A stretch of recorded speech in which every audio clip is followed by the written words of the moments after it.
explore my pleasure and know what it felt like to bring myself to an orgasm. And little did you know I was already doing that, but to bring myself to orgasm and to just know what pleasure felt like without somebody else telling me what it should feel like. So she's like, boys are allowed to explore themselves all the time. And it's clap, clap, clap. But then when young women explore themselves, it's such shame. So she just wanted to remove that shame for me. So I love that for you, because that is very true. Like,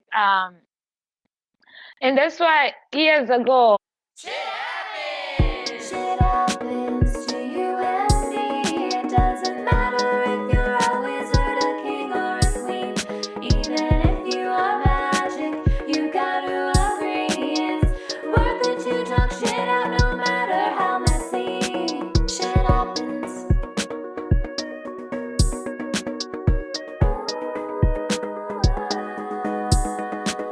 Shit happens.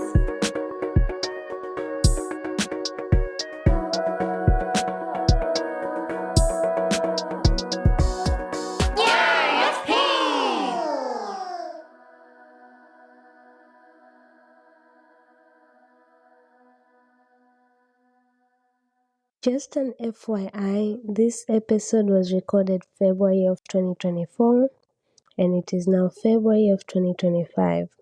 But figured it's still worth sharing, especially now, being February, the month of love, be it self-love, self-pleasure, shared, whatever it is.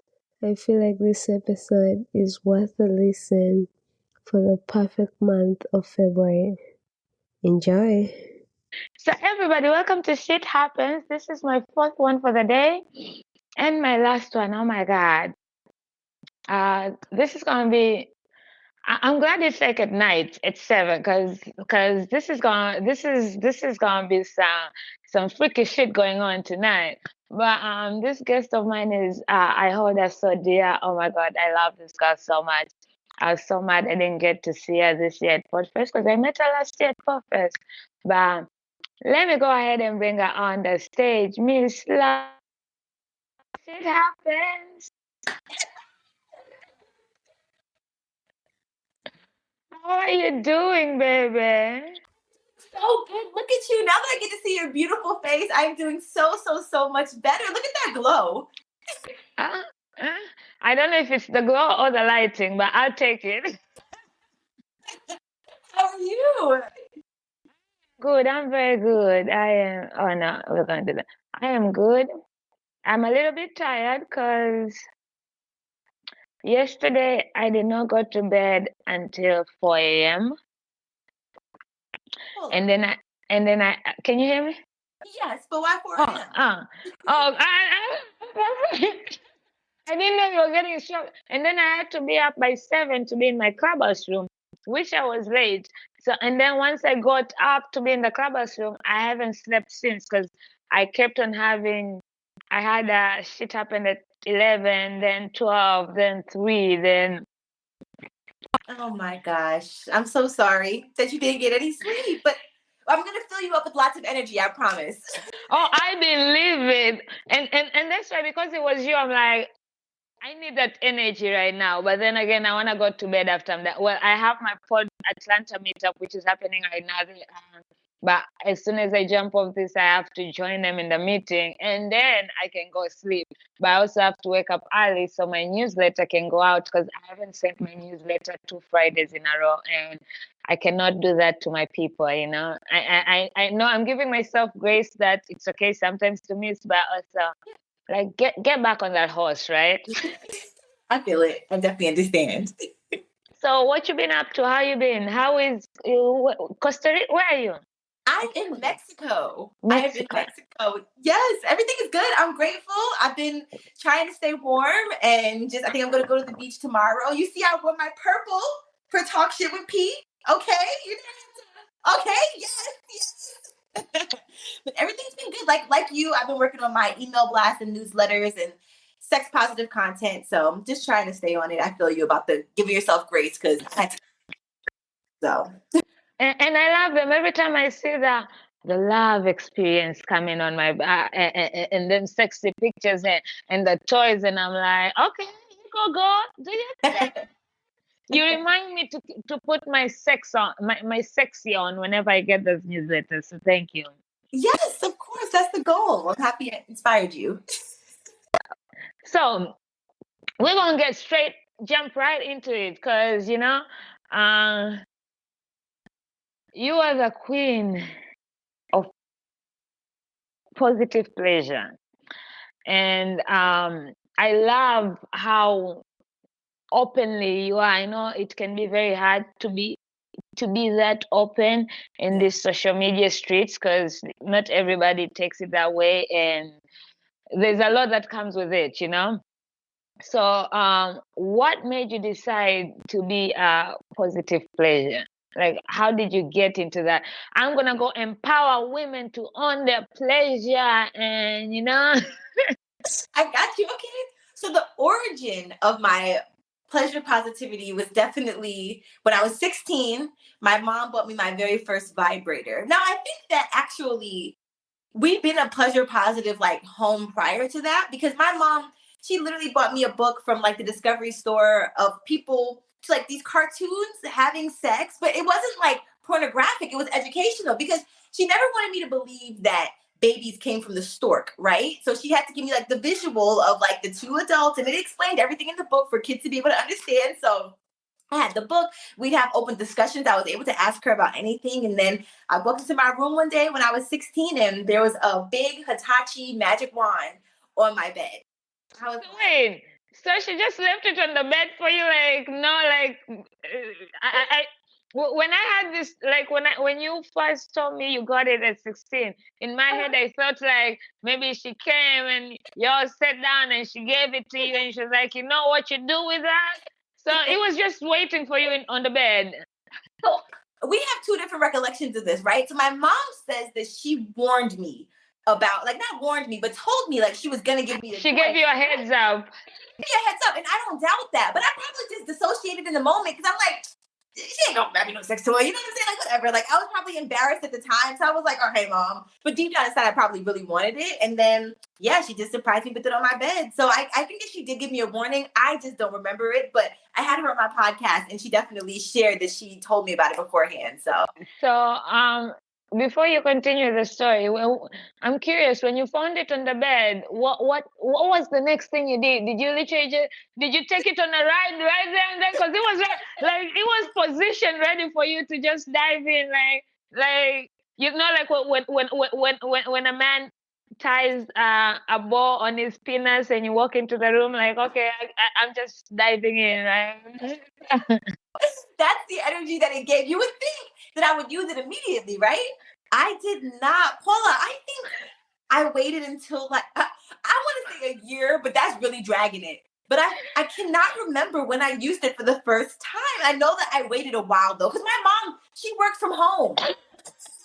We're right next to each other. Like, she was in the other room right next to me. So, and the Hitachi is loud. So when was I gonna use it? You know? You bless the music. I don't think I would have had the strength. Like, I would have gone right there and then, out of my curiosity, probably out of my horniness as well, and my hormones. How do you wait? Like you said, probably a year. Like, that's some discipline over there, girl. But then again, you have been on a journey of what's the word? With my virginity? Yeah, no, celibacy. You've been on a celibacy. Yeah, so you have that discipline. I don't know, man. I don't know if I have that discipline. I'm sorry. Yes, and also I was still a virgin at the time. I didn't have sex for the first time until I was 24. So I was kind of used to like, But weren't you playing with yourself? I had masturbated before. I definitely have with my hands. I used to think that an orgasm was when I just got wet. So when I would arouse myself and I would get wet, I'd be like,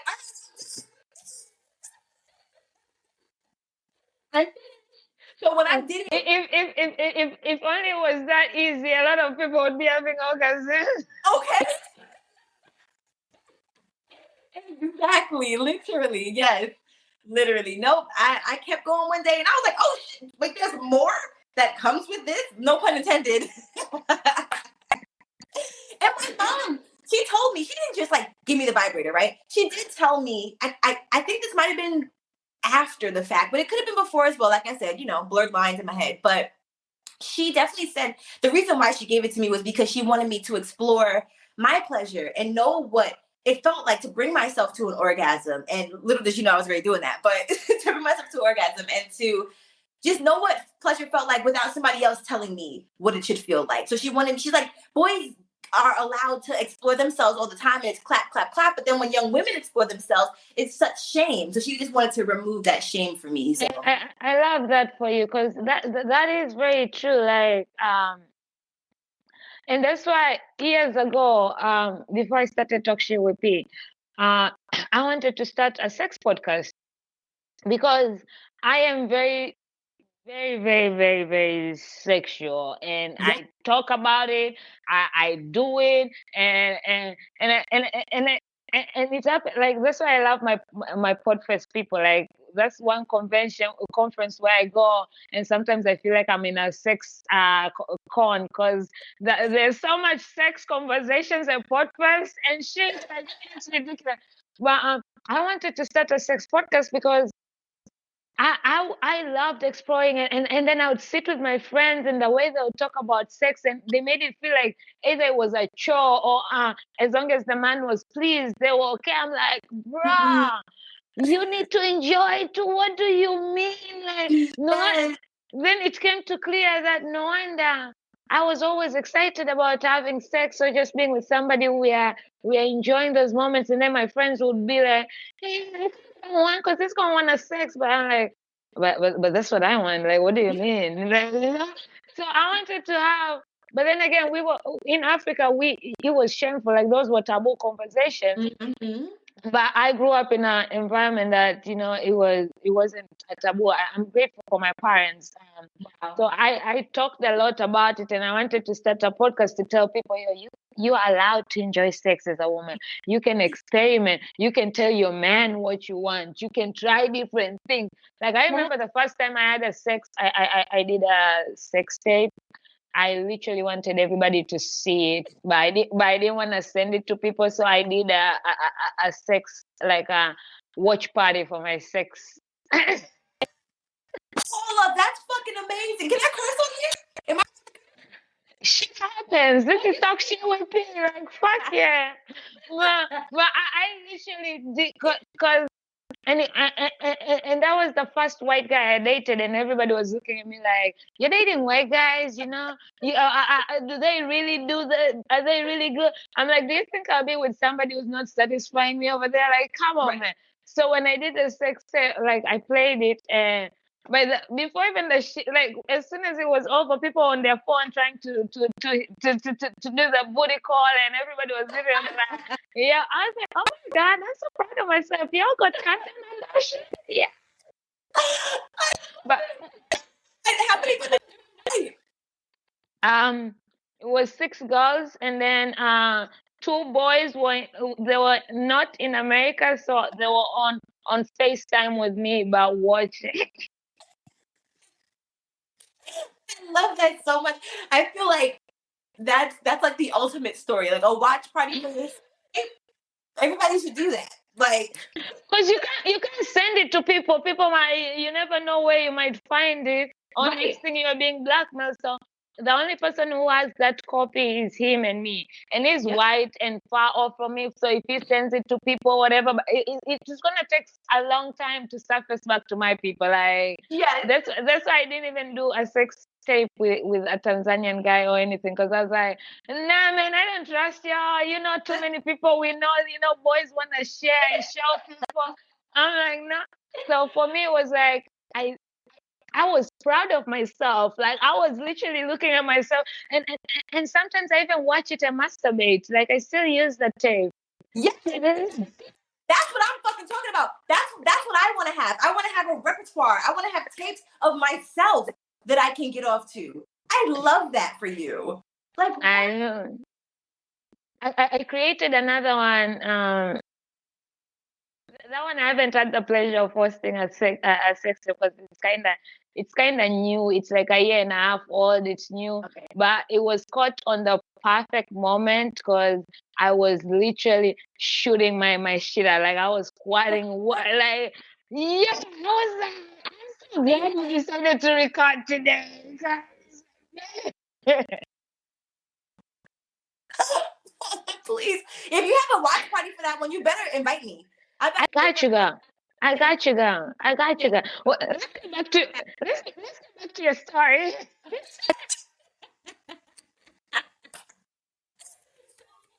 I got a vibrator when I was 16. I used that sucker afterwards, way afterwards, and then I couldn't stop using it once I started. And then Well, that is real. For the longest time, I was scared of. I started with playing with toys way later in life because for the longest time, I did not want to get addicted because I saw people getting and they're like, "Fuck a dick, I'm good." I'm like, "No, I want a dick. Like I don't know. I don't want just a diddler." So I stayed away from them for the long. Like literally, the first time I got a toy was when my friends 3 years ago when I went to Texas on my birthday, and they were right across the street where the sex shop was, and they bought me the small vibrator, the one like the bullet. The bullet, yes. Yeah. Oh my God! Before this ends, remind me to share a story about the bullet. Okay. What happened to my bullet? But so once they bought me that, and I started using it, that's when I started openly exploring with toys, but more like I want to use them with a partner as well, not just by myself. But it took me a while because of that. Oh, you're gonna get addicted to it and not want dick. So were you really addicted to yours? I was, because it was like a pleasure that I had. Like, yes, I had dibbled and dabbled with hand play, right? And so I had experienced that. There's nothing that's ever going to top my first orgasm that I had with my hands. But the first orgasm that I had with my toy, it's not even like you want to keep achieving that, but it's just like, this shit made me feel good for a very long time. So then, yeah, I kept using it. And then I wanted to buy my own, but I didn't know about like body safe silicone and all this stuff. So I got like a plastic toy from freaking Spencer's for like $20. It's all I could afford. Mind you, the Hitachi was like $80 to $100. I'm like, oh, my mom invested. But me, I was like, no, I'm getting the cheap one. Fast forward, I got into my first relationship. I had sex for the first time when I was 24. And then I felt like the way that you said that, you thought you were going to be addicted to the sex toys. I thought I was going to be addicted to the D, because that's what everyone told me. Everybody literally said, you're going to be addicted to having sex. That wasn't my experience. So I decided to go on TikTok, started talking about the first time I had sex, things that I wish I knew, things that I wish that I didn't really consider that other people had told me. And then that video went viral. I got like 3 million views on it. People started asking me so many questions, and that was the real beginning of the end. And so when you decided to make that video and go, weren't you worried about the the trolls, and because for some reason when a woman talks about sex, instantly we are labeled as whores or something just by talking about it. But men can talk about it, men can actually fuck whores, men can do whatever, and they want, it's appreciated. So weren't you ever concerned about that, or how did you, if you were, how did you get through that concern and be like, fuck it, man, it is what it is? Well, two things. That's a great question. One is I'm an animal activist. So I'm very used to dealing with trolls. I've been dealing with them for a very, very long time. So I wasn't worried about people trolling. For whatever reason, I like to make my life be a little bit complicated. So I like to pick really taboo topics to talk about, right? Like animal abuse and like sex. And these are things that we should talk about, right? Like animals should have rights. People should have sex if they want to, right? But or people should experience pleasure, at least. It's not even about sex. So yeah, I guess I didn't really have the fear of what people were going to think and what people were going to say, because I was already so vocal about so many other taboo things. It's like, what else can you come at me for? So, and I also knew that if people came at me, it was just because of internal struggles they were having within themselves. And I can't do anything about that, but I can foster a safe space for those who are curious and those who do want to explore and let their guard down. So yeah, I was like, fuck the haters. I'm glad, because I know a lot of people end up quitting talking about things they're passionate about because I don't know if they are not strong enough to deal with that shit. Because to me, I always have this mindset, you can do it, whether you do it or not, people are always going to find something to talk about you, like to discuss about you, to pinpoint about you.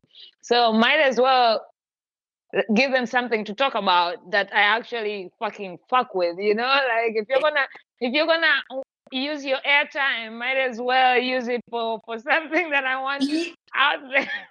Bring on the engagement, bring on the hate, like, you know.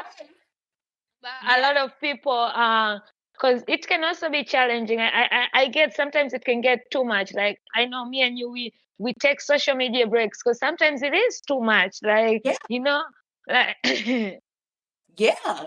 how do you handle when it is too much? Especially, first of all, before we get to that, have you ever now that you're out there and talking about your sexual pleasures and discussing all these things, right? Do you get hit on a lot on social media because of that? Wow. So it's really interesting that you asked that, right? And I really have to go back in my head because I actually feel like I was getting a lot more advances pushed on me when I was still having sex, right? Because I think that the energy that I was giving in some of my posts was like, I want the dick. So I think that some people were feeling that. But then when I was celibate, there was still people in my inbox like sending multiple DMs back to back to back. Oh, this is what I would do to you. Like unsolicited, really graphic stuff where it almost feels like a virtual assault, right? It's like there was this one guy who was literally rhyming, and what did he say? He's like, I'd like to raft on that. No, he's like, I want you to raft on this shaft or something like that. And I was like, what the is this Dr. Seuss XXX? So yeah, I definitely still, whether I'm having sex, whether I'm celibate, I've definitely had people in my inbox wanting to make advances, and even people where I'm like, there was somebody who I didn't even know that they liked women, to be completely honest with you. And then so I'm having a casual conversation with them, and then they just start talking about sex with me, but not like, oh, let me ask this, like full on hitting on me. And I'm like, this conversation was gonna go. So, you know, they probably listen to your podcast and they've heard you say something like, damn, that guy goes down like that. I want a piece of that. Literally, you know what else has been really creepy? Is I was with a guy one time that had just followed me on TikTok. We had messed around like a year before. And then I had just posted and I was like, yeah, I love when like I'm in bed and a guy is like, oh yeah, you like that? You like that? Or something like that, right? And then, because that's not even what I really like, but like it was something in that realm. And then when I was with him that night, he did that. And I was like, did our thing. We didn't have sex, but right before we mutually masturbated, and he was like, "Oh yeah, like I checked your TikTok to see if you were still talking about me." You're a stalker. Which I was gonna ask him, like, of the people you date, do they have a worry that you're gonna share some of the experiences with them over there, or maybe use some of the stuff you've shared over there into? Absolutely, I know that they're scared. I really think that plays a factor in why I haven't necessarily really been dating for the last 2 years. Granted, a lot of things have changed in my life, and I've made the active decision not to like look for somebody, but I definitely know that people are scared to mess around with me. Or when we did mess around, they like were trying to prove something. Like, oh yeah, I want to be the one that makes her come. And it's like, because they've listened to your podcast, so they've heard you complain about certain things. Because I can't imagine if I was like, I came and we fucked and shit, and then in my head I'm thinking, man, together. And then next thing I listen to your episode, and you're talking about so last week, right? And I just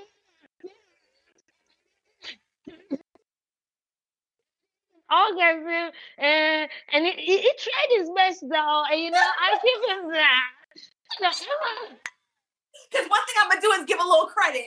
I don't want to hurt feelings. Positive affirmations. He did his best. Was 3 stars on trying, but imagine I'm there listening like, damn. And here I was leaving that house feeling like,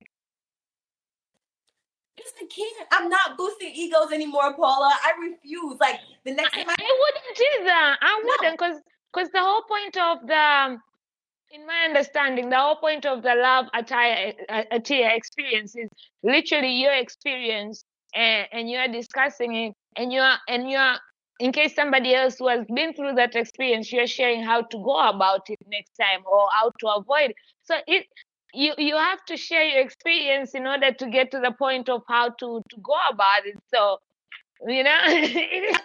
Literally, exactly. So we can all just experiment together. Don't be judged. This is not a critique. It's just, an observation of our sexual encounter. I'm just saying, the person who's gonna date you just has to have balls, whether it's a woman, they just have to have balls and understand it's not personal. But for me, I feel like you're getting reviewed so you can do better and become better. Like all of us in our lives, we get reviewed, right? We either by ourselves or by people. We have to grow. So how are you gonna grow sexually if I'm not reviewing you? Exactly. And anything that I'm going to say on the podcast, I'm going to say to your face. So I'm going to say it to you in the moment. I'm working on that too, right? Like it's been 2 years since I've had sex, but I do have these rules and things that I want to implement during my next sexual activities. And that's going to be communicating in the moment. Like, I loved this. Next time, let's maybe try this. Did you like this? Whatever. So. But are you also going to communicate? By the way, I'm going to, on my next episode, I'm going to talk about this. Or is that going to be like a surprise element? I'm just because I feel like if I'm really feeling you, believe it or not, I'm actually a sacred person, right? So if I enjoy something, I actually don't want everybody to know I'm getting good dick or good vagina because or good vulva, because then y'all don't want it. So when it's good, you shut your mouth, you share other shit, but when okay, so if you ever made it to if there's an episode about something over there about you, just know, baby, you were not that good. That's why you're on that. Exactly. If mum's the word, then all is well. Now, I have had situations where after the fact, after I stopped talking to the person, then I do share, oh, this was the best. Like my first lesbian experience was the best sexual experience I'd ever had. But I talked about it after the fact. I suppose if I was still having sex with her, being like, yo, and then I was in her pool,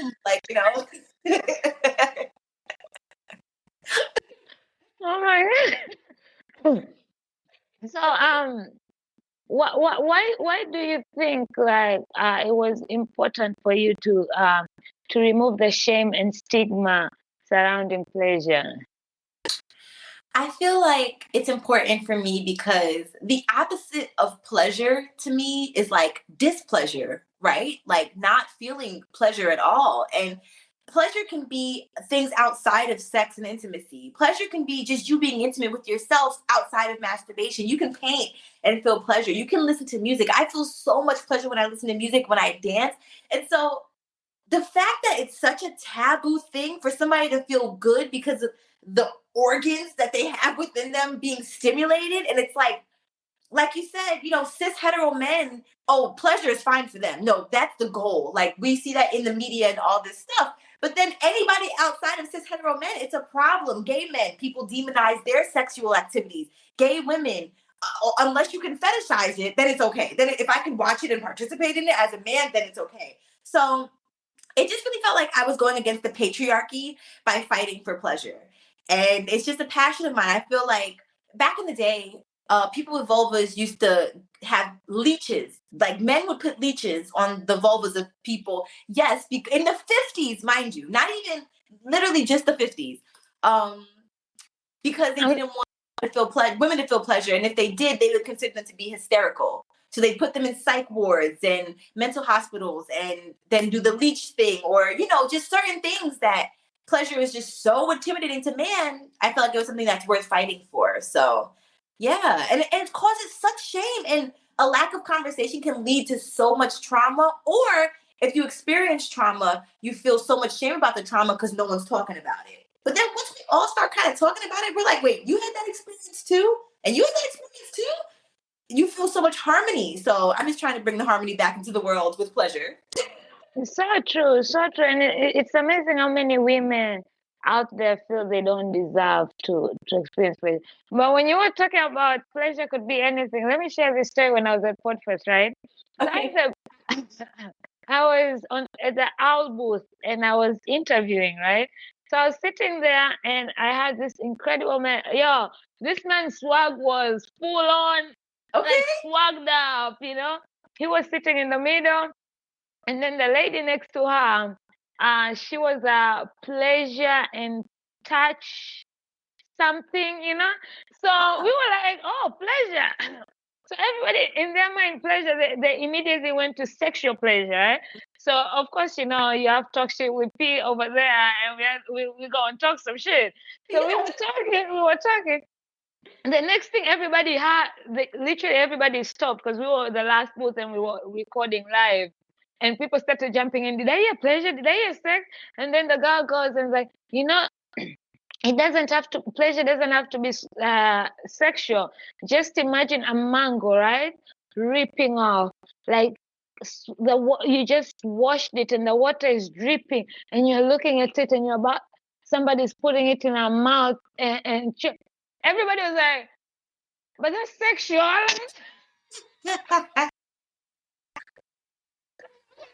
Watch porn, some porn are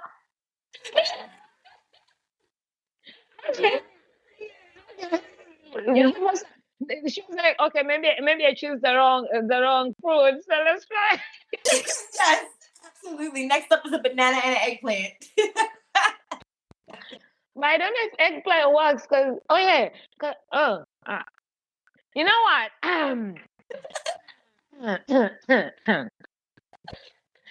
Oh God, it's been a minute, so I might be calling some people after this live. Okay, that's what I'm saying. Call them up. Pull up the roster. I can't talk. I have a whole box of sex toys in that been waiting to be used because it's been a while. So in your celibacy, you're also not pleasuring yourself, or just sex? No, just sex with other people. I'm definitely having sex with myself. To say, damn, 2 years, that would have, I would have been so impressive. I would have shipped you a man. Like I would have told you to tell me the type of man or woman you want, and I would have shipped them to you. Because what the yeah? No. In the definition of celibacy, I looked it up, but I didn't retain it. But I know that my therapist told me that technically celibacy is without sex, without pleasuring yourself as well. But she also said you can make up your own rules. So I took that part of what she said. I was like, okay, bet. Yeah, we're going to take this and run with it. So, yeah. I was about to say, have you ever watched Girlfriends? Yes, I love Girlfriends. You remember when Lynn was dating that guy, the poet who was celibate?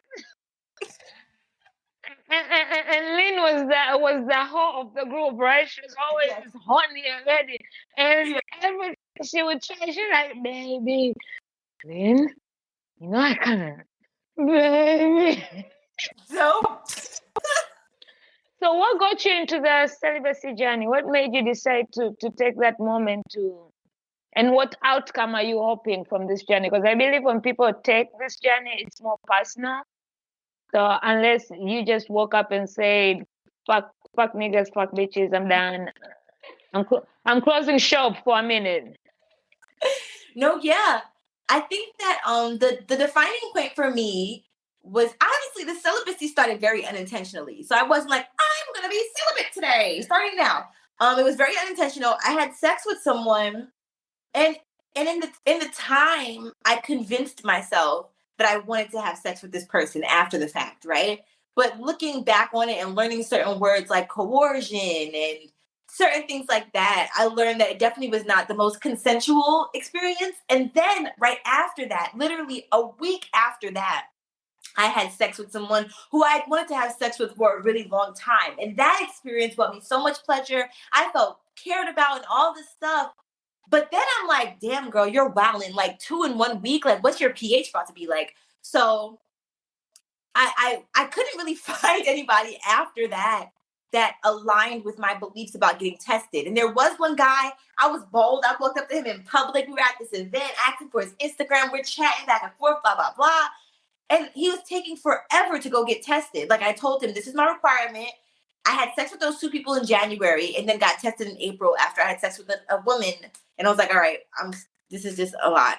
And then, long story short, I think the universe just kind of pushed me into it. Finally, I think around the time that me and my dad started mending our relationship was when I decided, like, oh, I think I'm going to commit to the celibacy. Like, life's been great. I did endure some more trauma that year. So I think that also just had me reconfigure everything sexually in my life, like just trying to figure things out with that. But yeah, I think that me and my dad's relationship healing definitely was an imperative part of me not trying to fill holes internally, like voids, trying to fill voids. That sounds crazy. Trying to fill voids. And instead I got to refocus that energy on myself with my celibacy. So once I gave into the celibacy, it was great. Time passed. I had so much fun. I started learning more about it, learning more about the benefits. I started being able to see myself more. I wasn't allowing men to distract me anymore. It was a lot. So yeah, now here I am 2 years later. And my goal is to be so assured within myself and within my sexuality and my sensuality. Because I'm still finding it, right? People think I'm so pleasure confident, and I am with myself. But with a partner, and even with myself, I still have room to grow. But with a partner, there's still certain triggers and certain things for me. Like, motherfucker, if I tell you that this hurts and you don't stop, I'm gonna stab you. And like, it won't be fatal, but I will have to just prove a point. Like, if I, like little things like that. I feel like that's why I still need healing. I'm not gonna stab somebody. And I feel like it's okay to start having sex again. But I really want each sexual experience I have to be very intimate, very filled with love. I want to be cared about. It's been hard to find a sexual partner to care about me for a while. So yeah, the goal is to be so in tune with myself and with my body that I feel connected and have the trust in my discernment to be able to share that energy with somebody else or with multiple people. Who knows? That's beautiful, because and I love that you're learning about yourself and what you want, because that's important, right?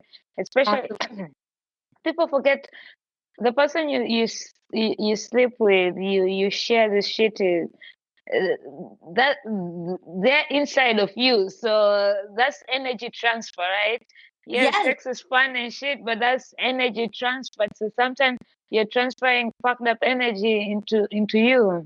Yes, exactly. Literally. So yeah, definitely have to be very aware of the energy transfer. Definitely. So I was gonna ask you something. Oh my god, you're making me lose my. What's your favorite toy right now? Oh, my favorite toy is very easy. It's called the Nami by Bird. I got it from this, it's a black-owned sex toy shop called Shopsador. And it literally has a suction on the top and then vibration on the bottom, but it's like the shape of like an L, I guess, but like an L with hips. Did you have it with you? I don't know where you are. A few somewhere in January where you were in a hotel and you were doing. And was it one of the toys you had? Yes, it's the blue toy. When I was in Las Vegas, I was at the tech convention. Yep. Yeah. Yep. Uh-huh. Yeah, I saw it and I was like, because I started imagining it sound. I was like, okay, because you know what?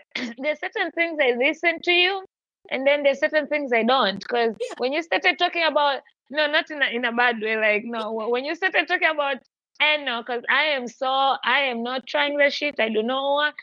You were like, there are ways where I was like, I am listening to this shit. There's nothing you can tell me that will make me want to go do. And no. I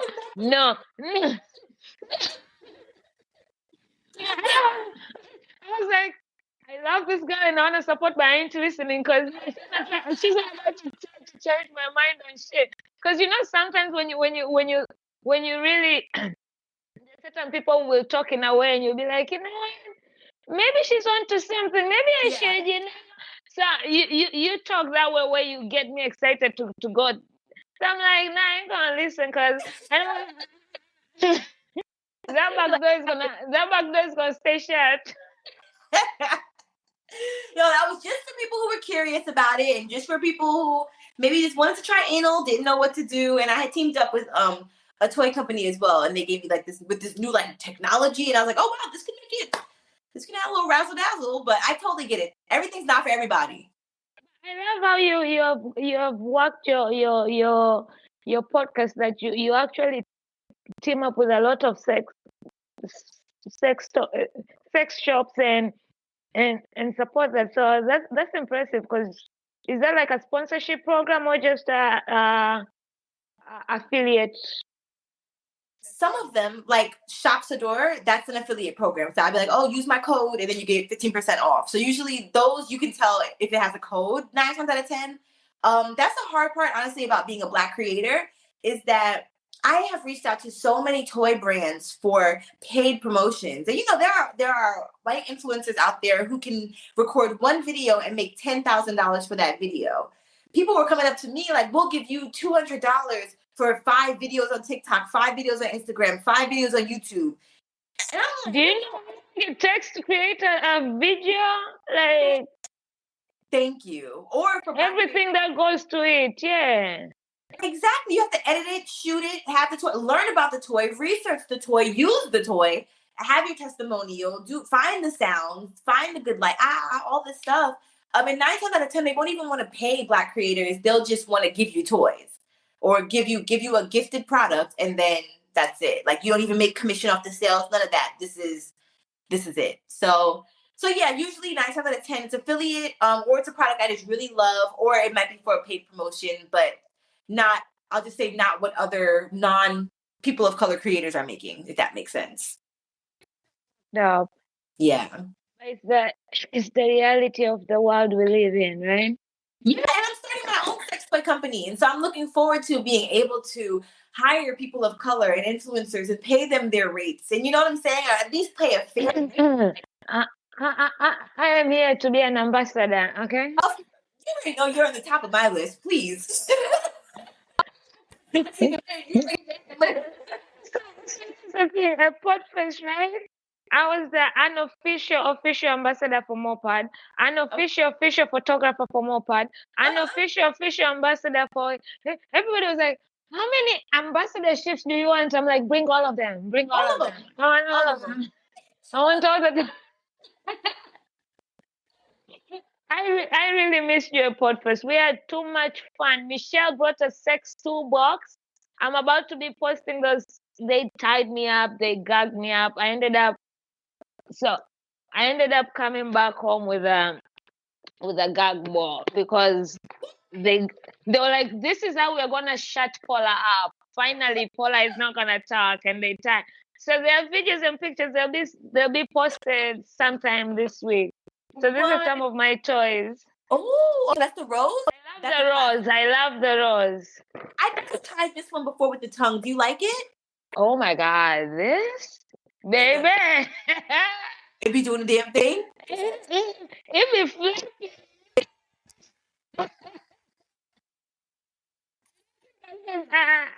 I just use this side, like it just be going like this, and when you find the perfect spot for it, it be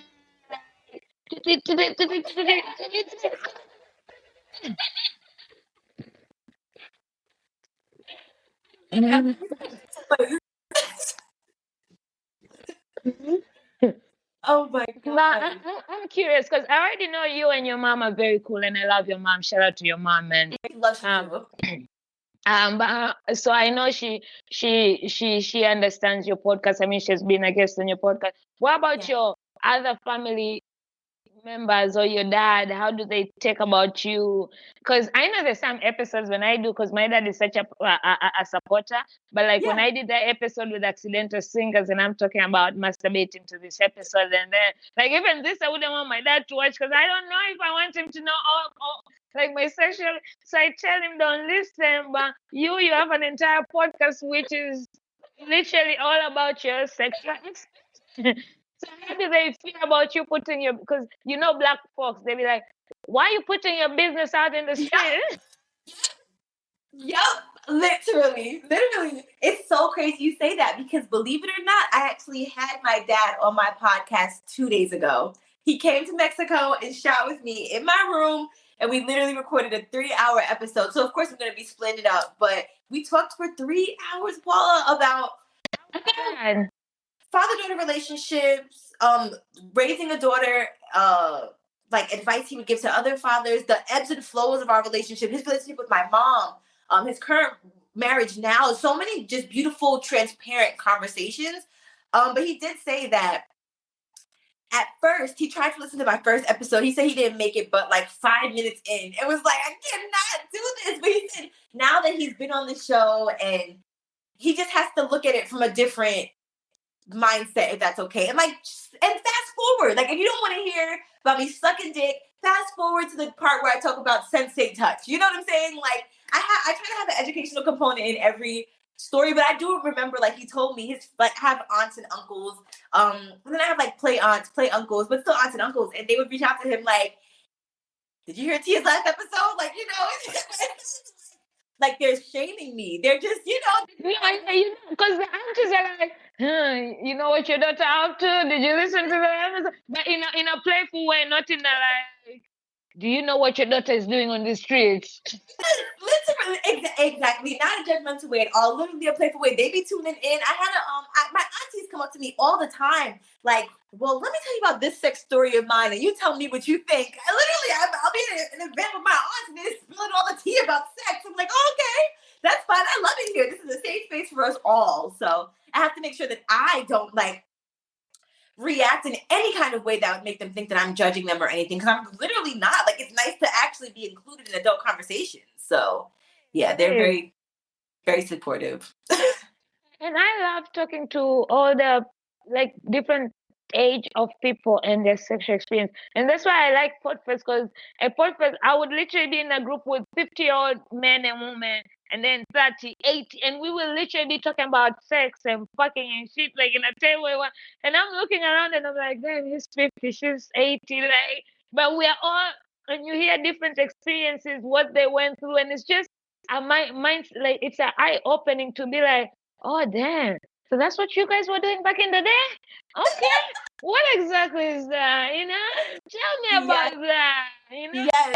Yes. You get to discover people in a different light, because sometimes you think people are so like, oh, and then when they start talking about their sexual experience, you're like, damn, okay, you go, okay, okay, cool. Really, you sound like there'd be some undercover freaks too, like, or like my aunties that go to church.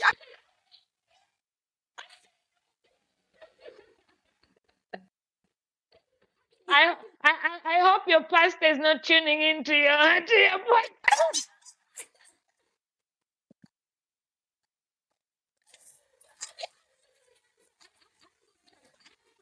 Who are like have been deep in church, and they were having sex since they were like 13, 12. Like, and there's no problem with that. But like, the church girls were always the ones that I knew. Like, I see a church girl, and sadly I had sex a little bit way early.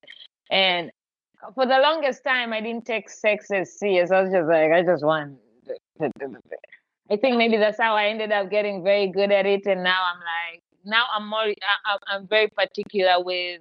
I rather be horny and not getting dick for 2 months, but not just getting dick just from anybody. Like, I came to this phase, and I'm glad, because in my teens, I did what I needed to do. Like, yeah, I was on the streets, and I did it, and now I'm in this place where, to me, if I'm not connected to you, like, you can be hot as fuck, and I can say, oh my God, you're so hot, but if I'm not connecting to you, like, I ain't gonna fuck you. Like, that's a given. Like, it's not happening.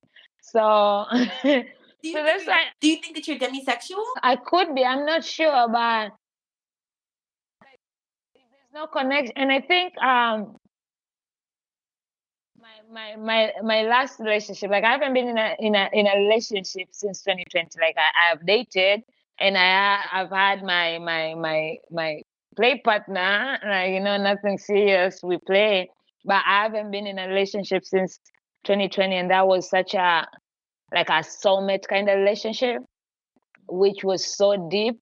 And once it took me, like, I've been in this roller coaster of journey of recovering from it, but I also knew, like, connection I had and the deepen of it, it made everything, even the sex, good, everything.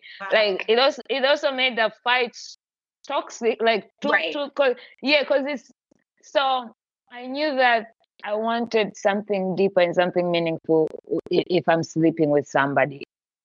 I love that. I feel that so deeply too. I cannot get off without a connection. That's why I asked if you were demisexual, because I didn't have a word for it. And then my therapist was like, "Have you ever heard of demisexuality?" And literally, it's like sapiosexuality, but with a connection, as opposed to with sapiosexuals, you have to be connected mentally, and with demisexuals, you have to be connected emotionally, and in all aspects. Just there has to be a deep connection to be able to enjoy it. So I feel that. Oh yeah.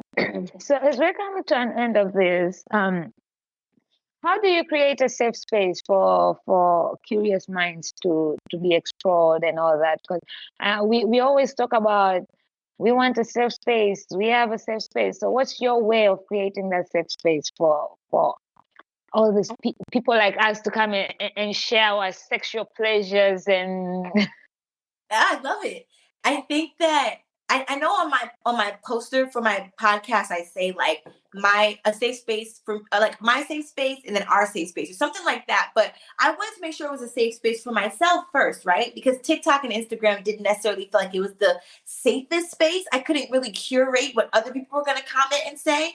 But then I think that for me after that, I wanted to make sure there was no judgment. And if there was judgment, because I know that we're human, to catch it, right? Because we've been so conditioned. So it's not even really our judgment. It's the stuff society has put in our head. So I wanted to make sure that I made it known that I don't know it all, right? And I think that helps also people feel a bit more vulnerable, because it's like, oh, okay, so I'm learning with you all as I'm teaching you all.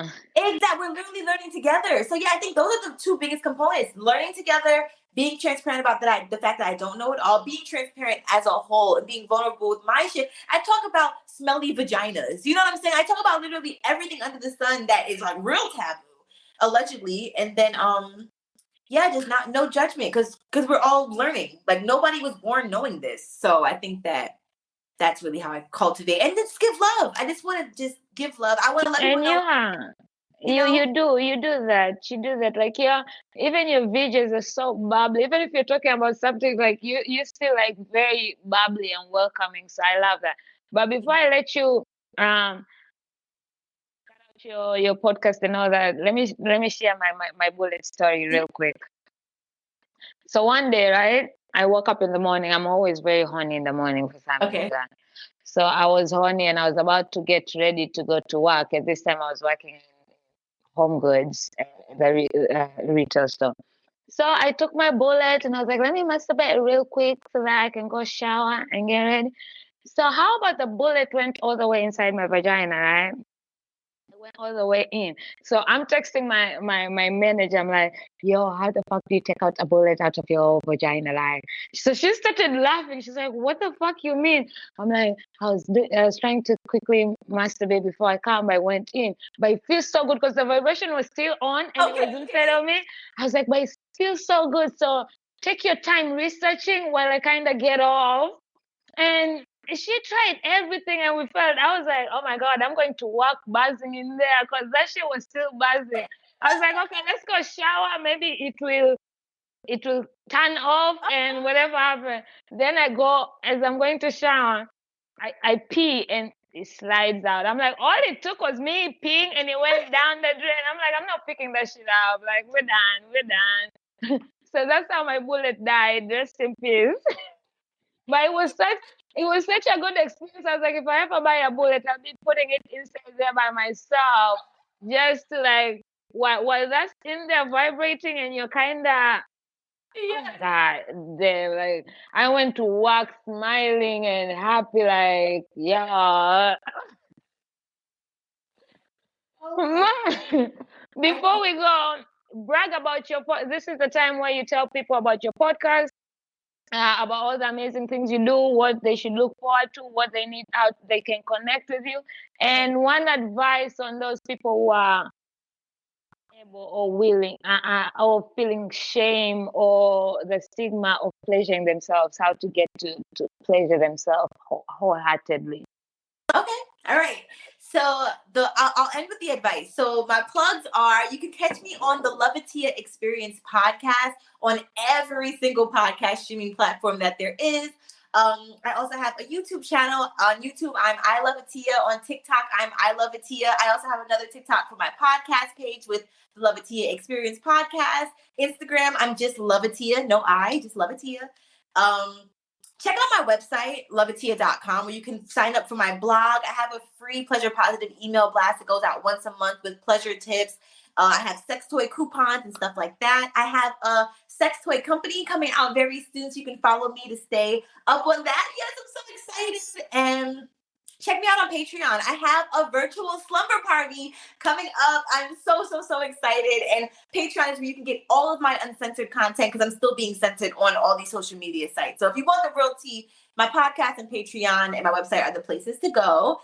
And the piece of advice that I would give to somebody who is struggling or wants to begin practicing self-pleasure would be patient with yourself.